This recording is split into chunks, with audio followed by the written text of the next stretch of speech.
In Star Wars Episode 5, we see Yoda and R2 go head to head. They bash it out over a flashlight.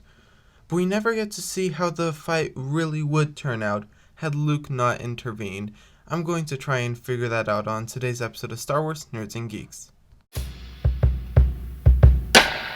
So first, the scene as it was.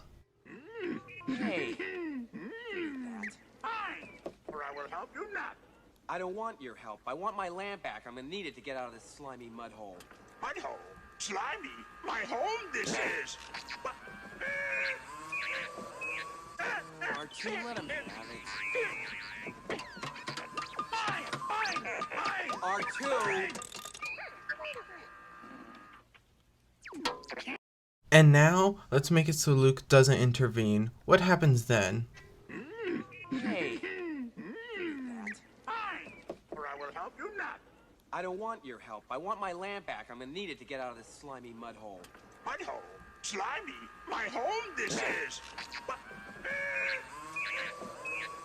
R2, let him have it. Come on, Yoda.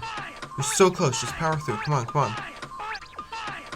Just keep hitting. You'll get it. Eventually, I believe in you, Yoda. Just keep going. Well, that was uneventful. I think what we need to do is add in a little bit more rules. Give them a little bit more freedom. So first off, let's talk about R2-D2. R2-D2's job is going to be to keep the flashlight from Yoda. However you can do that, he just has to keep the flashlight away from Yoda. Yoda's job is to take the flashlight from R2.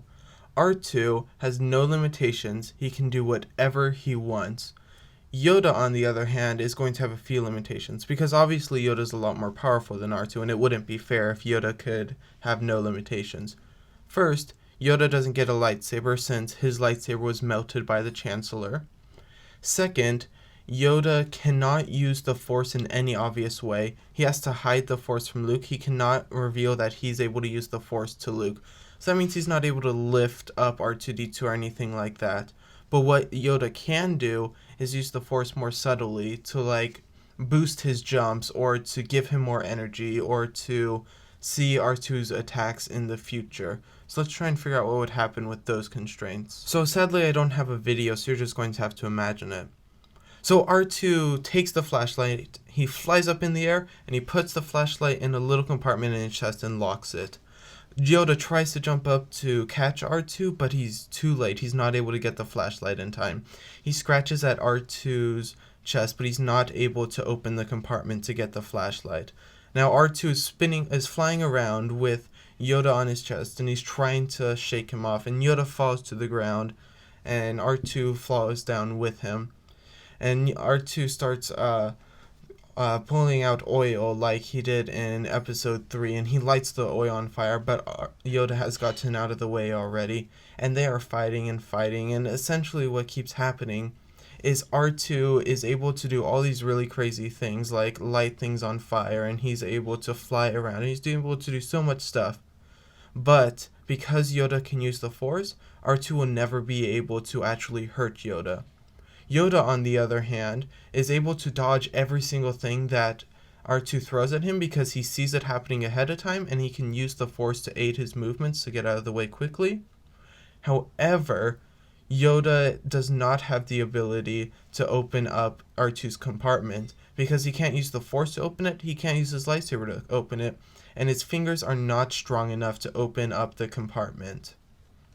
So, what ends up happening is it's a waiting game, a very long waiting game full of endurance. So now, who would win? Who has the most endurance?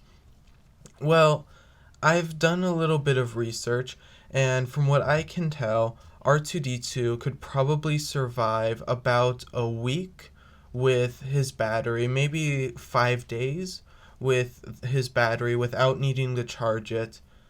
He could survive that long while doing all the stuff he's doing, as long as he's doing just enough to keep Yoda off of him. So R2 could survive about 5 days before he would have to shut down because he's out of charge. And Yoda, on the other hand, how long would he be able to survive?